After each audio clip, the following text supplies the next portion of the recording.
Imagine walking into a medieval cathedral, its towering arches filled with incense, its walls echoing with hymns.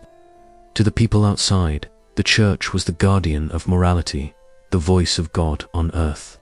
But behind the closed doors of monasteries, cloisters, and even bishops' palaces, desires were not always conquered, they were hidden, indulged, and sometimes weaponized.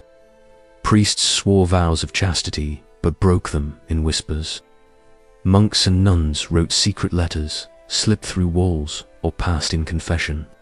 Some fell into passionate affairs, while others were consumed by guilt and punished severely. The church preached purity but was haunted by temptation. And what history reveals is shocking. Forbidden desires not only shaped private lives, but also altered politics, wealth, and power across all of medieval Europe. Before we dive deeper, I want to know something from you. Where are you listening right now? Is it late at night, your room dimly lit while you seek a haunting story from the past? Or is it during the day, your mind wandering to mysteries of history that textbooks never told you? Share it in the comments below. Love knowing where these whispers reach. And if you haven't already, make sure to subscribe to Whispers of History, where forgotten truths and hidden scandals are brought back to life. Now, prepare yourself. Tonight, we step into the forbidden desires of the church, where piety and passion collided in dangerous ways. The medieval church demanded celibacy from its clergy. Priests, monks, and nuns were sworn to purity. Their lives were supposed to be dedicated to God, free from earthly temptations. But human desire cannot be erased by law or ritual. Imagine being a young monk, locked away in a monastery at 17. Your days filled with prayer, fasting, and silence, while your heart ached with longing. For many, these longings turned into secret affairs within cloistered walls. Chronicles whisper of abbots caught with mistresses, priests fathering children, and nuns carrying hidden pregnancies. What was forbidden was not absent, it was simply hidden, covered by layers of secrecy and fear. And when the truth emerged, it could bring scandal, disgrace, or worse. One shocking story comes from 11th century France, where Pope Gregory VII reinforced strict celibacy rules. Yet letters and chronicles reveal countless priests continued living with housekeepers, a polite term often meaning wives or lovers. Imagine parishioners attending Mass, knowing their priest had children at home, yet forced to pretend all was pure. Some bishops turned a blind eye, others condemned such priests, stripping them of office. But even the strictest reforms could not erase desire. Celibacy was less about holiness than control. It gave the church authority over inheritance, ensuring priests' wealth flowed back into the institution rather than to families. Forbidden love, therefore, was not just about passion, it was about power and money. Inside nunneries, desire found its own outlets.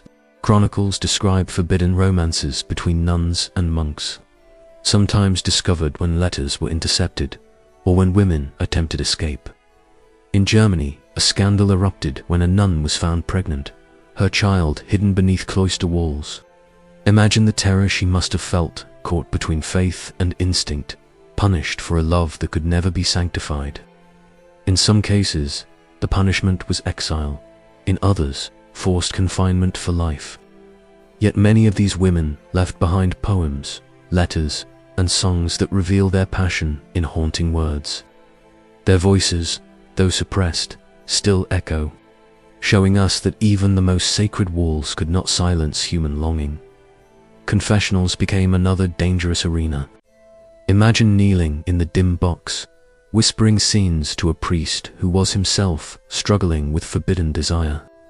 Some chronicles tell of priests abusing the secrecy of confession to seduce vulnerable women, twisting repentance into intimacy. Others tell of genuine bonds that blossomed in secrecy, impossible to acknowledge but too strong to deny. The confessional, meant to cleanse souls, became a place where sins sometimes multiplied. Behind the solemn face of the church lay a hidden world of contradictions, piety in public, passion in private. And this tension shaped not only individuals, but the entire institution. The Church's forbidden desires were not only about love, they were about politics. Kings often accused rival bishops of sexual corruption to strip them of power. Chronicles record how rumors of mistresses or illegitimate children were used as weapons, staining reputations and toppling careers. Imagine being a powerful abbot, your enemies whispering of your secret lover, your entire position at risk because of desire. In these cases, passion became a tool, wielded not for love, but for control. The forbidden desires of the Church were never just private, they were public, political, and dangerous. But these are only the first shadows, because as we move deeper, the scandals grow darker. Priests accused of fathering entire families, nuns caught in webs of power, even popes themselves stained by forbidden love. The Church claimed to be the light of morality, yet its corridors were filled with secrets. In the next part, we will peel back these walls even further into the scandals of abbots and popes whose desires reshaped the very destiny of Christendom. Are you ready to step into their hidden world? The hypocrisy of the medieval Church was most visible in the lives of its abbots and bishops. These men were sworn to celibacy, yet many lived with mistresses or kept entire households resembling noble families. Chronicles from 12th century England speak of bishops accused of maintaining concubines, often disguised as servants or housekeepers. Imagine the sight: a bishop processing into a cathedral in jeweled robes, preaching purity to the faithful, then returning to a manor where a woman and children awaited him. The contrast was staggering, yet for centuries, many parishioners tolerated it out of fear, loyalty, or resignation. Desire, though forbidden, had become so widespread that reformers struggled to contain it. And yet, every scandal chipped away at the Church's claim to moral authority. The louder the vows of purity, the more glaring the cracks that desire left behind. Even the popes were not free from temptation. In the 10th and 11th centuries, the papacy was rocked by rumors of corruption and lust.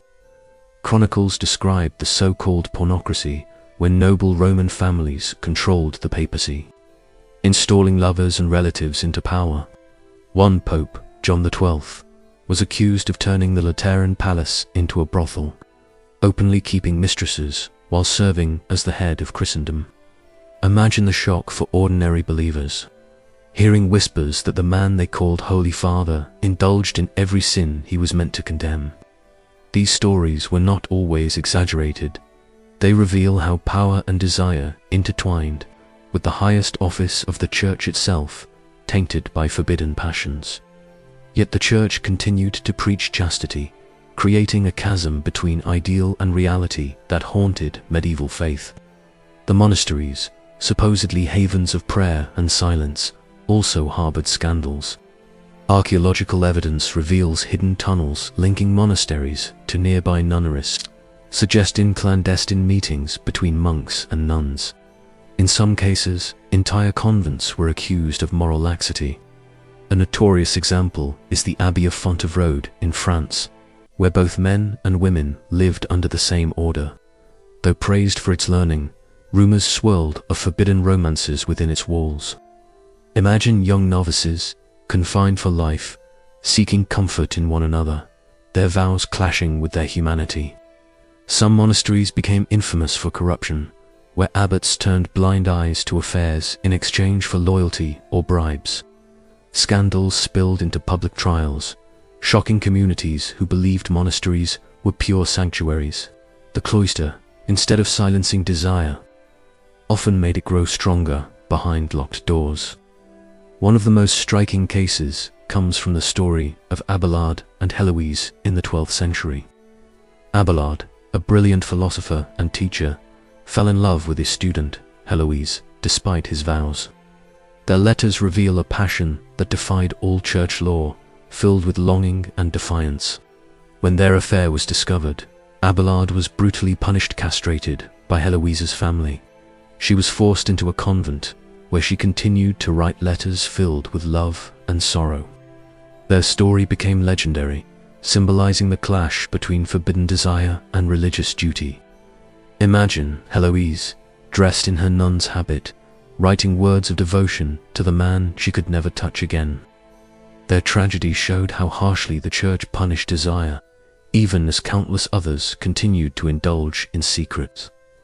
Theirs was not the only such tale, but it is one of the most haunting reminders of what was at stake. For the church, controlling sexuality was not only about morality, was about power. By enforcing celibacy, the church ensured that wealth and property could not be inherited by priests' children, keeping resources within the institution. Desire was criminalized, but it also became leverage. Accusations of lust could be wielded like weapons, used by kings and rivals to bring down bishops or abbots. Imagine a powerful bishop accused of maintaining a mistress, stripped of his authority, his lands seized by the church. Forbidden desire became a double-edged sword, indulged in secret but punished when convenient.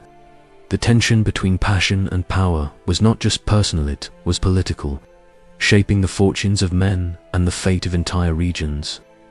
By the 13th century, scandals had become so common that councils across Europe repeatedly issued laws against clerical concubinage. Yet the very need for constant reform showed the persistence of temptation. Records speak of priests openly keeping women in their homes, only to be fined, dismissed, or forced into public penance. Imagine the humiliation of a priest paraded through the streets, his lover expelled, while parishioners whispered of the hypocrisy they had long suspected. And still, the cycle continued: punishments, scandals, secrecy, and desire. No matter how many times the church tried to cleanse itself, forbidden passions always returned. But the scandals of abbots and bishops were only the beginning. In the next part, we move deeper into the forbidden desires that spread through convents, where women sworn to purity created their own world of secrets, intimacy, and rebellion. What happened when love and desire bloomed behind convent walls? The answer is more shocking than you can imagine. Behind convent walls, desire often took subtler but no less powerful forms. Nuns were expected to live as brides of Christ, dedicating their lives to prayer and chastity. Yet chronicles reveal that convents were not always havens of purity. Letters, poems, and even trial records hint at secret romances, both with men outside and with fellow sisters inside. Imagine a cloister filled with chanting voices, candlelight flickering on stone walls, yet beneath that devotion, whispered words of love carried through the night. In some cases, nuns exchanged letters with monks or priests, smuggling them out through servants. In others, they created bonds within their own communities, finding intimacy where the church had forbidden it. The convent was meant to silence passion, but instead, it often became a crucible where forbidden desires burned quietly, dangerously, and sometimes explosively. Some of the most scandalous stories involve entire convents accused of moral corruption. In 14th century Cologne, records speak of nuns who were discovered maintaining affairs with local men. Investigations revealed secret gatherings where food, wine, and intimacy replaced prayers. Punishments followed public shame, forced closure of convents, or reassignment of the sisters. Imagine the terror of a young novice caught in such a scandal, her life meant to be holy but suddenly branded with shame. These cases shocked the faithful, who imagined convents as untouchable sanctuaries. Yet the very existence of such scandals shows that desire, though forbidden, could never be erased. Behind those walls, women were human, longing for connection in lives that demanded silence. Some convents became centers of literary expression, where women poured their emotions into poetry and song. Take the case of Hildegard of Bingen, a 12th century abbess who wrote mystical visions, but also letters filled with warmth and longing. Though her writings were framed as divine inspiration, many scholars detect undertones of deep emotional intimacy toward her companions. Imagine Hildegard in her scriptorium, her quills scratching parchment as she described visions of light, but also the ache of human attachment that church law forced her to disguise. She was not alone. Many nuns wrote hymns and letters that revealed more than devotion to God, they revealed passion for people. These writings remind us that the convent was not merely a prison. It was a place where women found ways to express forbidden desires, even if hidden beneath the veil of holiness. Not all convent romances ended in secrecy. Some ended in tragedy. Chronicles from Italy tell of nuns who attempted to escape with lovers, only to be captured and punished severely. One case from the 15th century describes a nun discovered pregnant, her child hidden by sympathetic sisters until authorities intervened. Imagine the fear in that convent there. Sisters torn between compassion and the certainty of punishment. The nun was exiled, the child removed, and the convent's reputation stained. Stories like this reveal the fragile line between desire and destruction. For those who broke their vows, the consequences were brutal, yet the risks did not stop them. Desire outweighed fear, and love, even forbidden love, continued to bloom where it was least expected. At times, convent scandals were wielded as political weapons. Kings or bishops seeking to seize land or power accused convents of immorality, using rumors of forbidden desires to justify dissolving them. In some cases, accusations were exaggerated or entirely fabricated, but the effect was the same. Reputations ruined, properties seized, and women displaced. Imagine the helplessness of nuns who had lived faithfully, now branded as corrupt because of politics they could not control. In this way, forbidden desires, whether real or imagined, became tools of control. The very accusation of lust was enough to destroy entire communities. Convents, instead of being safe havens, became vulnerable targets in the dangerous game of power. But within this darkness, there were also stories of resilience. Some nuns embraced their forbidden loves defiantly, leaving behind words of passion that still stir readers today. These voices, though rare, cut through centuries of silence. They remind us that behind every veil was a human being, torn between duty and desire. And perhaps this tension is why convent scandals captivated medieval society. They revealed the cracks in the church's most sacred walls. If even brides of Christ could not escape temptation, what did that mean for the rest of humanity? In the next part, we will step beyond convent walls into the lives of parish priests, whose forbidden relationships with their congregations reveal a world of corruption, intimacy, and power unlike anything the church ever intended. While convents held their secrets, the parish priests who lived among the people carried scandals of their own.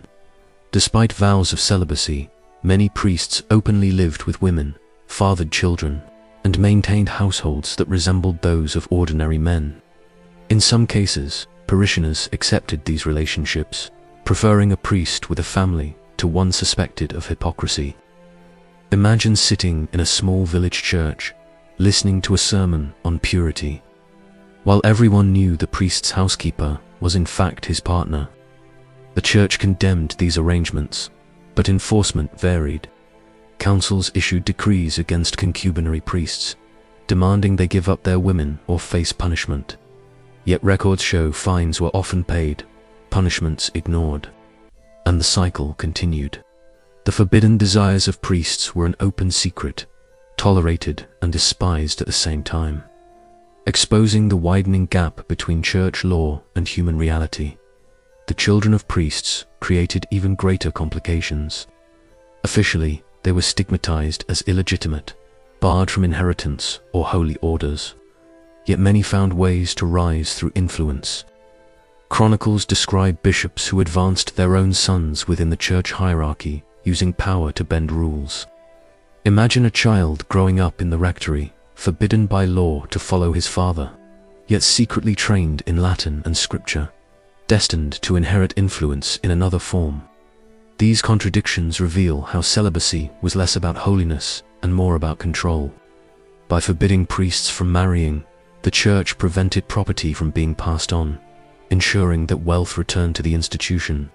But desire, love, and family ties proved stronger than any decree. The children of priests were living proof of forbidden desires, and their existence was both scandal and secret weapon. Some priests wielded their authority to exploit rather than love. Confession, meant to cleanse souls, became a setting for corruption. Records from medieval courts describe cases where priests seduced women during confession, taking advantage of their vulnerability.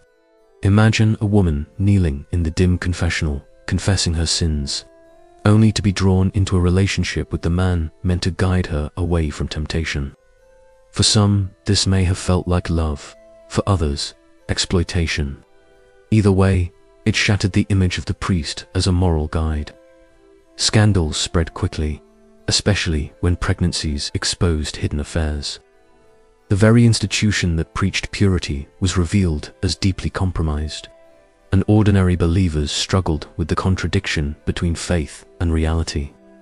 Despite the risks, many relationships between priests and women were genuine, filled with affection and loyalty. Chronicles tell of priests who lived with their partners openly, even introducing them as wives, despite church law. Communities often protected these couples, valuing stability and kindness over abstract rules. Imagine a village rallying around a priest and his partner, refusing to report them to higher authorities because they provided care and support. In these cases, love quietly defied the church's control. Yet every such relationship carried the risk of exposure. A new bishop, a political rival, or a zealous reformer could transform a tolerated arrangement into scandal overnight. Forbidden love offered comfort, but was always shadowed by danger.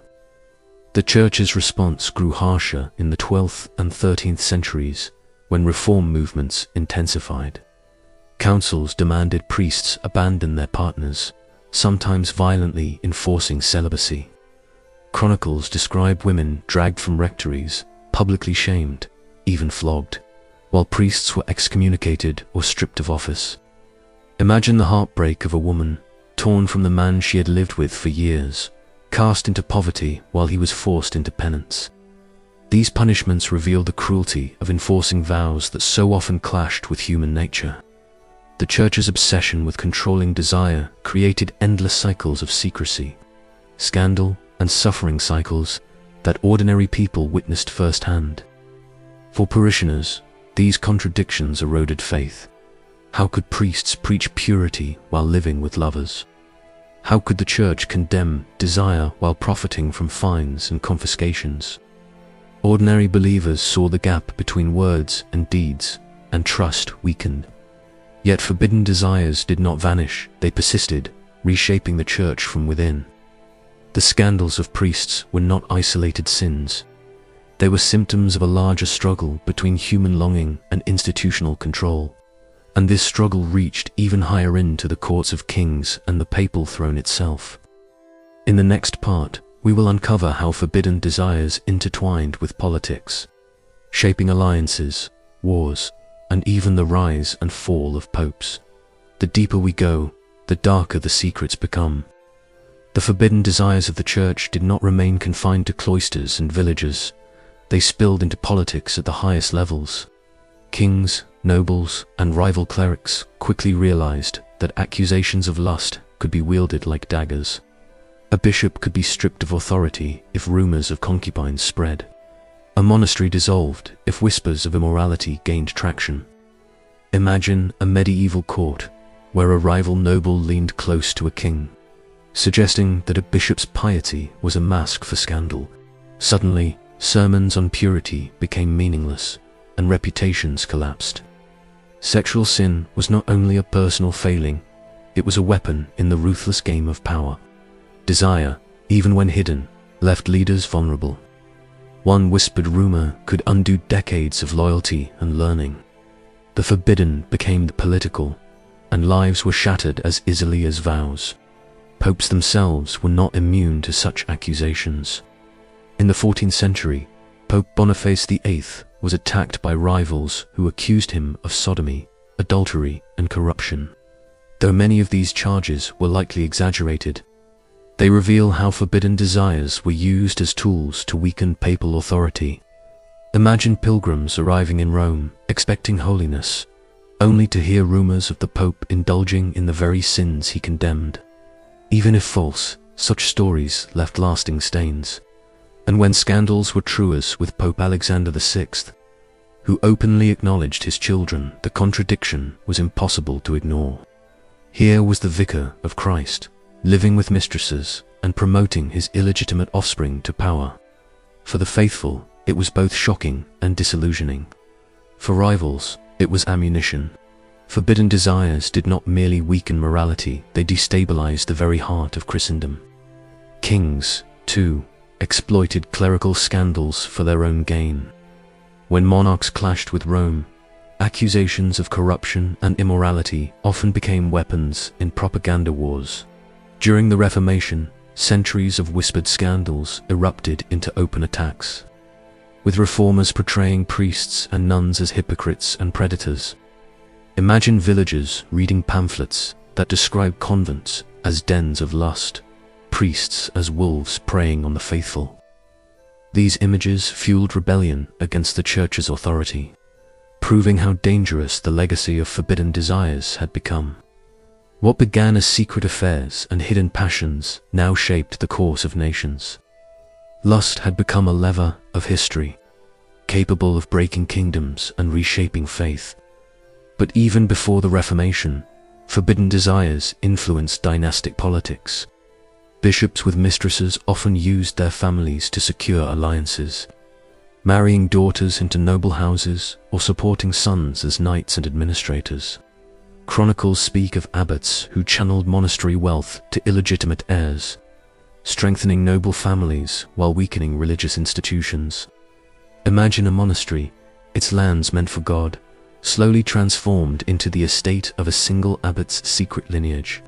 The vows of celibacy that were meant to sever priests from worldly ties instead created underground dynasties, hidden in plain sight. Forbidden desires were not only sins, they were power strategies, reshaping medieval society in ways the Church tried desperately to conceal. Even rumors of forbidden desires could alter wars. In some cases, kings accused priests or bishops of lust to justify seizing church lands, claiming moral reform as the excuse. In England, chronicles describe Henry II's struggles with clergy accused of concubinage, scandals that allowed him to tighten royal authority over the Church. Imagine the strategy: tarnish a cleric's reputation, then seize his property under the banner of cleansing corruption. Desire, real or fabricated, became justification for conquest. The intimate secrets of the Church were transformed into public currency, traded in courts and battlefields alike. What should have been private sins became public weapons, tearing at the Church's authority piece by piece. This weaponization of scandal had a deeper consequence. It eroded trust in the Church itself. Ordinary people, already suspicious of priests and bishops, saw their leaders denounced not only for greed but for lust. Faith weakened, cynicism grew, and reform movements gained strength. Desire had done what armies could not shake in the spiritual foundation of Europe. And yet, scandals continued, each new revelation feeding discontent. Imagine the whispers that spread through villages and courts alike. If those who claimed to be closest to God could not control themselves, what hope was left for ordinary souls? In this way, the forbidden desires of the Church did not just shape personal lives. They reshaped the destiny of an entire continent. But these were not the final scandals. In the next part, we will turn to the darkest consequences of forbidden desire: secret trials, brutal punishments, and the haunting stories of men and women who paid the ultimate price for passion. What happened when forbidden love could no longer be hidden?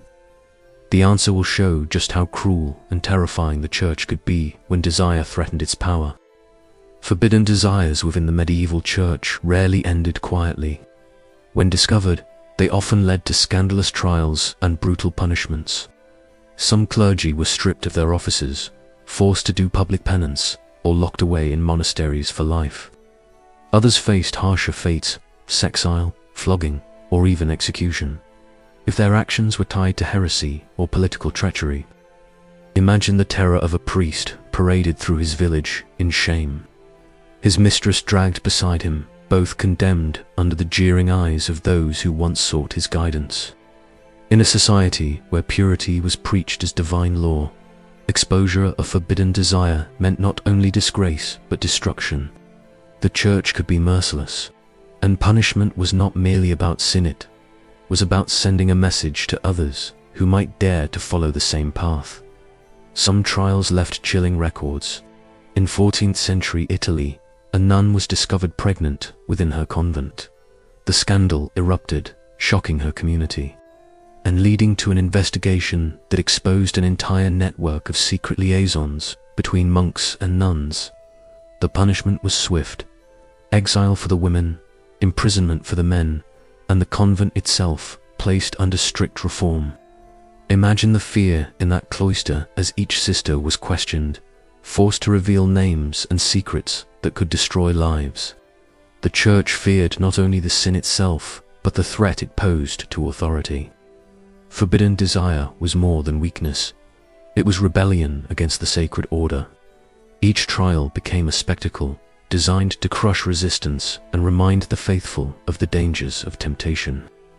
Inquisition records reveal even darker stories. Accusations of lust often blended with accusations of heresy, creating a deadly mix. Some women accused of intimacy with priests were branded as witches, their desire twisted into claims of devilry. Imagine standing before inquisitors, your every word turned against you, your affection for another human recast as a pact with the devil. Many were condemned, their bodies burned, their names smeared forever.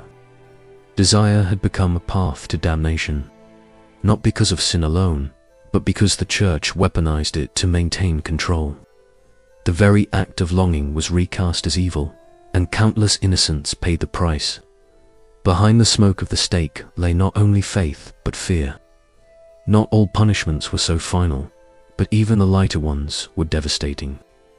Priests caught with women were often fined or forced into humiliating rituals of penance. Imagine kneeling before your congregation, dressed in rags, confessing your sins as the community whispered about your shame. Some were forced to walk barefoot through towns, carrying heavy crosses, while others were branded with marks that forever identified them as fallen. The women involved rarely fared better, often cast aside, abandoned to poverty, or punished more harshly than the men. For them, love with a man of the church was not only forbidden but deadly. They bore the brunt of disgrace, condemned as temptresses who had lured holy men into sin. Desire, in the eyes of the church, was always more dangerous when it came from women. And yet, even with the threat of punishment, forbidden desires did not vanish. Records show priests continuing to keep mistresses, nuns continuing to form secret bonds, and even high-ranking bishops maintaining families in defiance of the rules. Punishments deterred some, but for many, the human heart proved stronger than fear. Imagine a priest weighing the risk of disgrace against the comfort of love, and choosing love every time. The persistence of these scandals reveals the limits of authority. The church could punish, it could shame, but it could never fully erase desire. That truth haunted the institution, for it revealed that even its most sacred vows could be broken by something as ordinary and as powerful as passion. But if punishment could not erase forbidden desires, how did the church itself survive centuries of contradiction? How could it preach purity while hiding scandals, enforce celibacy while indulging in hypocrisy? The answer lies in what came next, the breaking point. In the final part, we will uncover how these forbidden desires contributed to crises of faith, rebellions, and reforms that forever reshaped the church. Could it be that love and lust, whispered in shadows, played a role in toppling the very institution that sought to control them? The forbidden desires of the medieval church were more than isolated scandals.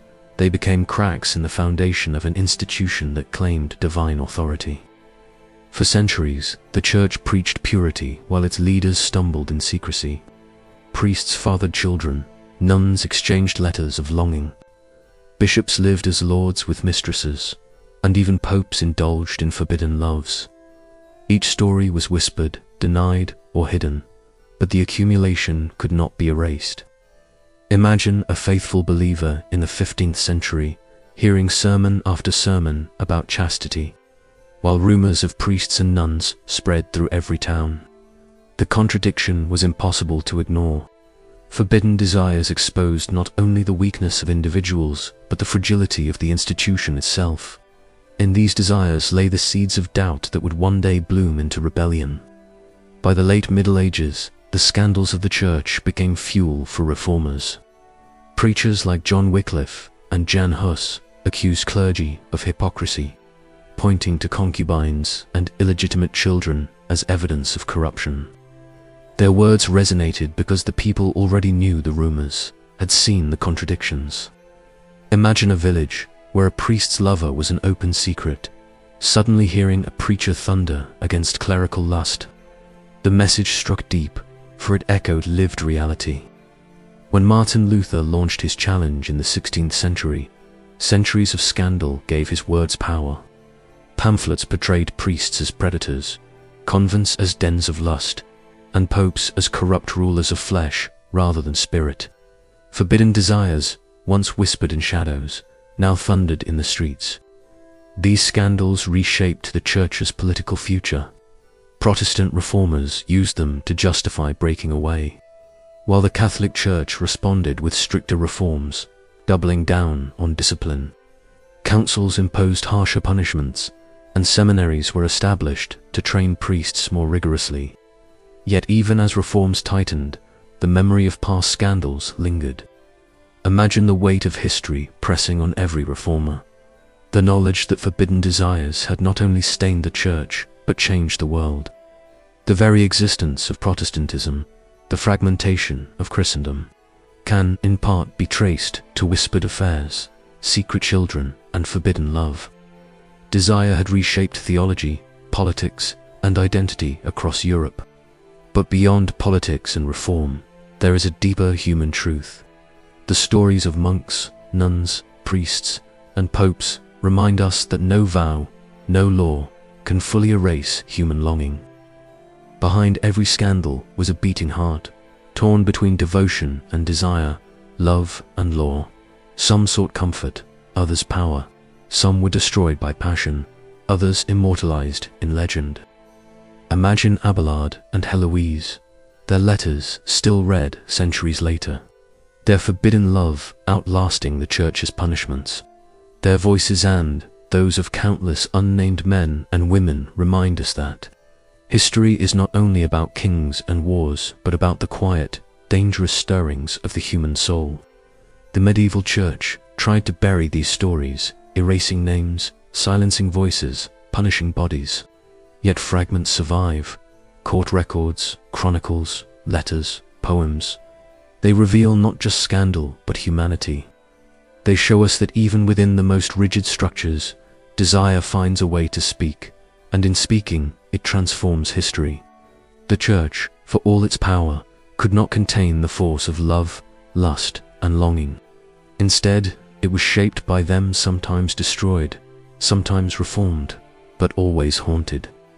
Forbidden desires were not accidents. They were part of the story, threads woven into the very fabric of medieval faith. So what do we make of it now? The cathedrals still stand, their stones echoing hymns that once drowned out whispers. Yet, if you listen closely, beneath the chants and bells, you can almost hear the voices of those who broke their vows, priests who loved, nuns who longed, popes who indulged. Their stories remind us that history is never as pure as it pretends to be. The forbidden desires of the medieval Church were its greatest scandal and its greatest secret, and they force us to ask, if the holiest institution of the Middle Ages could not silence desire, what does that say about the power of passion across all of human history?